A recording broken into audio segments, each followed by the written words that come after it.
Om Swastiastu, Assalamualaikum warahmatullahi wabarakatuh. Salam namo buddhaya, salam sejahtera untuk kita semua.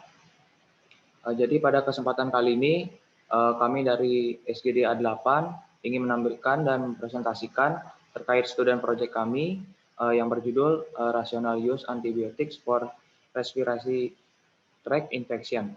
Sebelum kami memulai presentasi, izinkan kami untuk memperkenalkan diri. Sebelumnya perkenalkan, nama saya Orion Reva Greputra dengan NIM 2002511192 selaku Ketua dari SGD A8, dan berikut adalah nama anggota kelompok kami. Untuk slide selanjutnya akan dibacakan oleh teman saya. Perkenalkan, nama saya Nyoman Trisendra Purnachandra dengan NIM 200251194.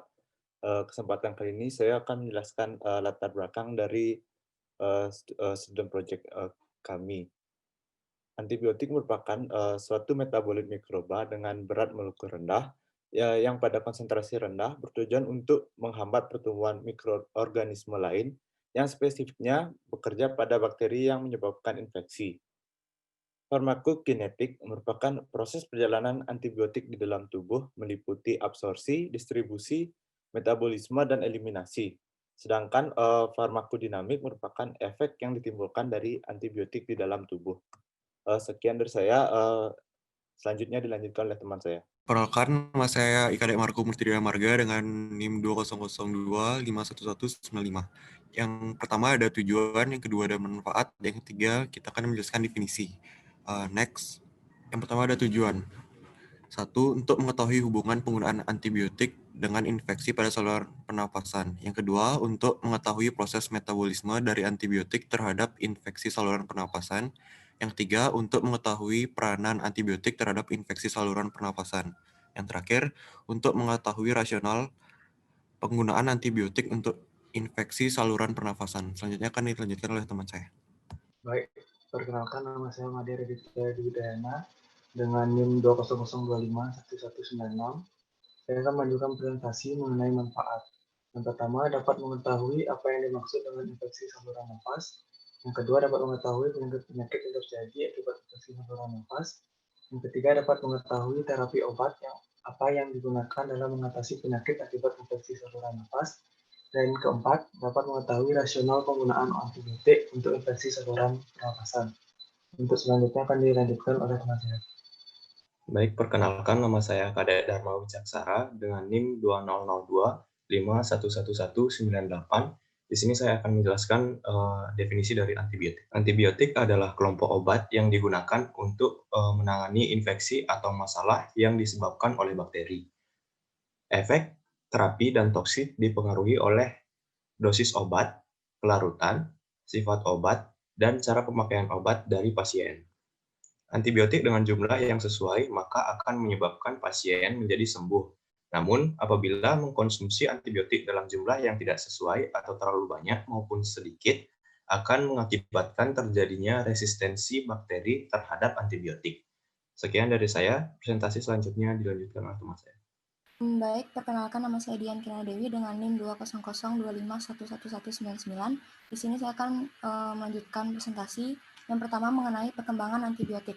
Next, antibiotik pertama kali dicetuskan oleh Paul Ehrlich yang disebut dengan Magic Bullet, digunakan untuk melawan sifilis pada tahun 1910.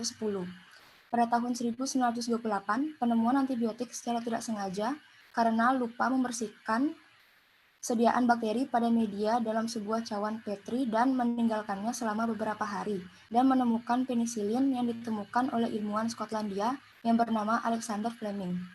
Pada tahun 1943, Gerhard Domak menemukan sulfa dan yang memberikan jalan sebagai penemuan obat anti-TB isoniazid. Selman Waksman dan Albert Schweitzer menemukan obat anti-TB yaitu Streptomyces.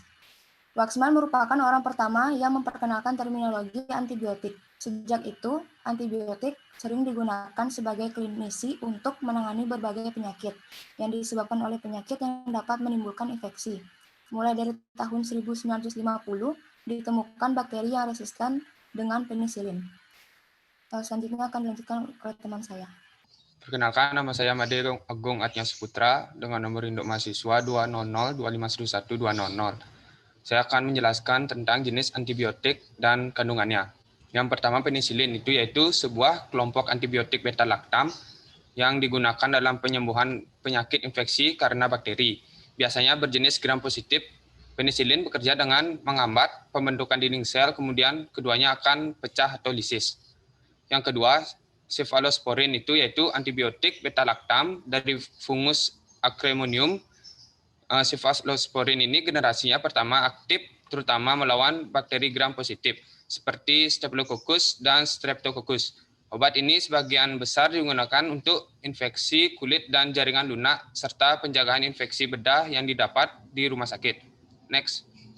Yang ketiga, aminoglikosida, yaitu kategori obat dan bakteriologis dari obat antibakteri gram negatif tradisional yang menghambat sintesis protein dan mengandung sebagai bagian dari molekul glikosida yang dimodifikasi amino.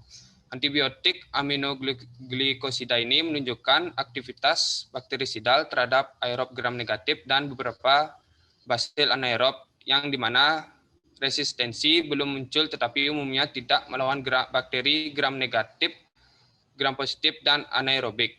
Presentasi selanjutnya akan dilanjutkan oleh teman saya.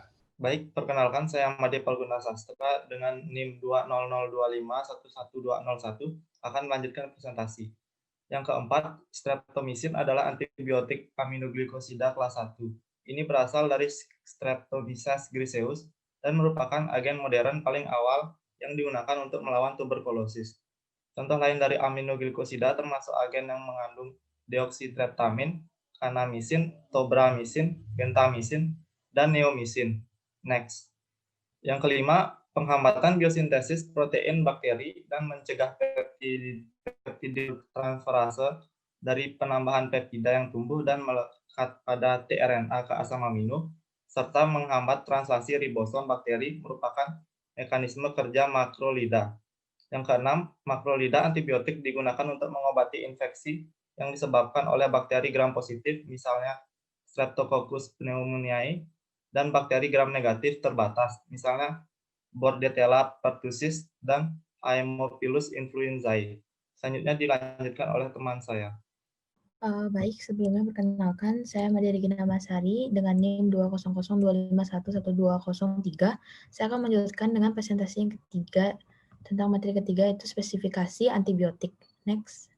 Antibiotik yaitu suatu obat yang dimana mempunyai efek menghentikan dan menekan suatu proses biokimia pada organisme, khususnya pada proses infeksi yang terjadi oleh bakteri.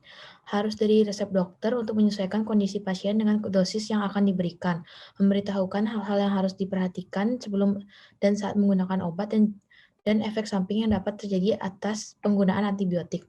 Obat juga digunakan atau dengan sengaja digunakan untuk memodifikasi atau mengeksplorasi sistem fisiologis atau kondisi patologis dalam tubuh yang bermanfaat bagi penerima obat. Dilanjutkan dengan teman saya. Baik, saya akan melanjutkan presentasi. Nama saya Kadek Krisna Pradana Erawan dengan NIM 20025111204. Jadi, saya akan menjelaskan tentang kaitan penggunaan obat antibiotik dengan infeksi pernafasan. Slide selanjutnya.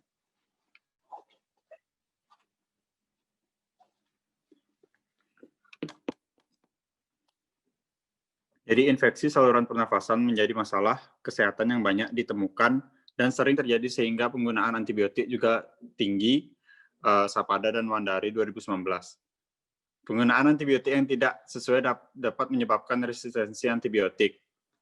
Penggunaan antibiotik dikatakan rasional apabila tepat sesuai dengan diagnosis, sesuai dengan indikasi penyakit, dosis dan cara pemberian antibiotik yang sesuai, serta waspada terhadap efek samping. Antibiotik perlu diberikan dengan dosis yang tepat agar dapat bekerja dengan efektif. Jika berlebih, dapat mengakibatkan timbulnya efek toksik pada tubuh, dan jika kurang, maka tidak mencapai efek terapi. Kondisi pasien juga perlu diperhatikan dalam pemberian antibiotik, yaitu ada atau tidaknya kontradiksi antibiotik pada pasien. Antibiotik yang dapat diberikan yaitu amoxicillin, erythromycin, azithromycin, cefadroxil, cefixime, yang sudah memenuhi kriteria karena tidak memiliki kontradiksi pada pasien. Selanjutnya. Baik, saya akan melanjutkan presentasinya. Jadi yang di sini mekanisme aksi setiap antibiotik. Next. Jadi dalam mekanismenya dia dapat merusak dari bagian dinding sel bakteri. Di mana ini obat-obatnya itu adalah golongan beta-lactam seperti penisilin, cefalosporin, manubactam, carbapenem, dan inhibitor beta-lactamase. Lalu dia juga menghambat sintesis protein, antara lain aminoglikosid, chloramphenicol, tetracycline, makrolida. Di mana makrolida ini ada jenisnya itu eritromisin, asitromisin, claritromisin. Lalu clindamycin, fluspirosin, dan skectinomisin. Lalu dia bisa menghambat dari enzim-enzim esensial dalam metabolisme fosfat, antara lain trimetropin, sulfanamid. Lalu yang terakhir adalah mempengaruhi metabolisme asam nukleat, di mana antara lain yaitu quinolon, nitrofuranton. Sekian dilanjutkan oleh teman saya. Baik, saya Nimade Saraswati akan melanjutkan presentasi tentang penggolongan antibiotik berdasarkan daya kerjanya. Yang pertama yaitu bakterisid.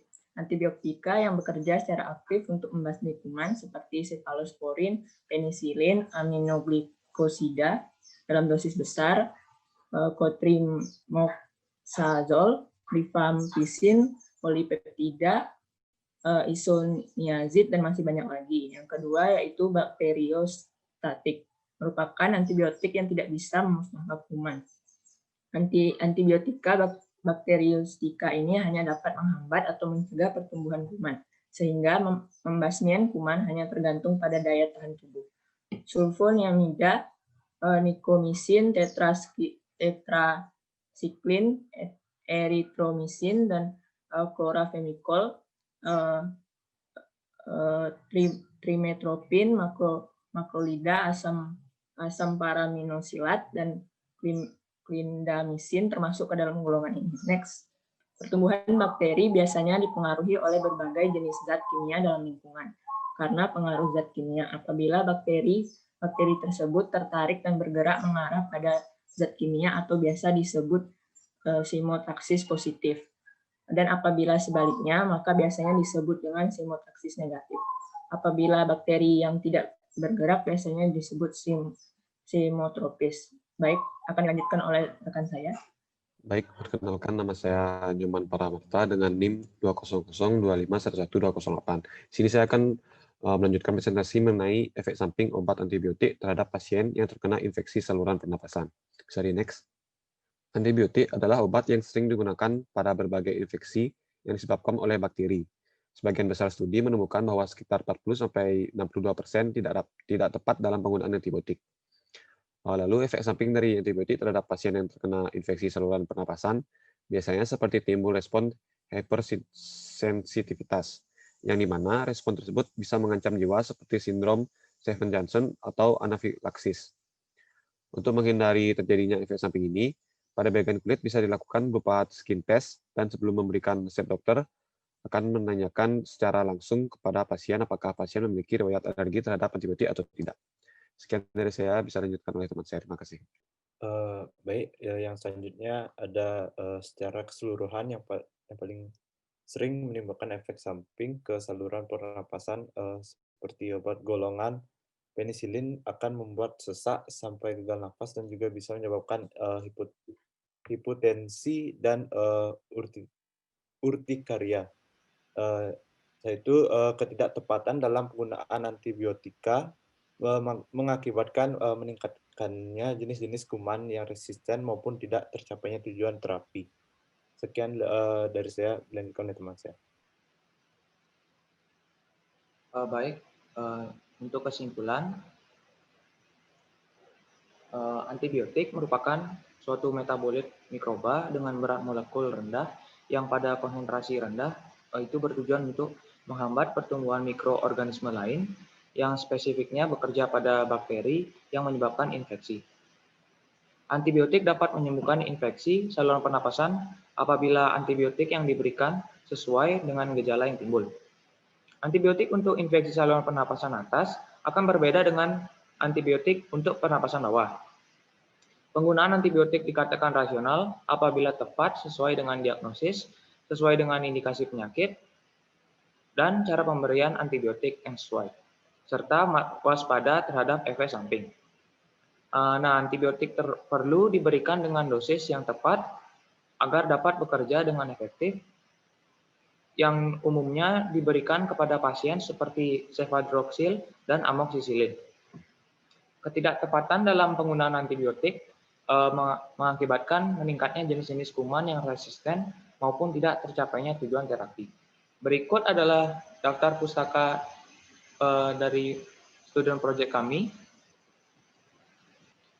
Sekian presentasi dari kami. Sebelum kami menutup presentasi dari student project kami ingin mengucapkan terima kasih kepada evaluator kami, yaitu Dr. Bagus Komang Setriasa. Sekian dari presentasi kami tutup dengan Parama Santi. Om Santi Santi Santi Santi Om. Wassalamualaikum warahmatullahi wabarakatuh. Salam Namo Buddhaya, salam sejahtera untuk kita semua. Terima kasih.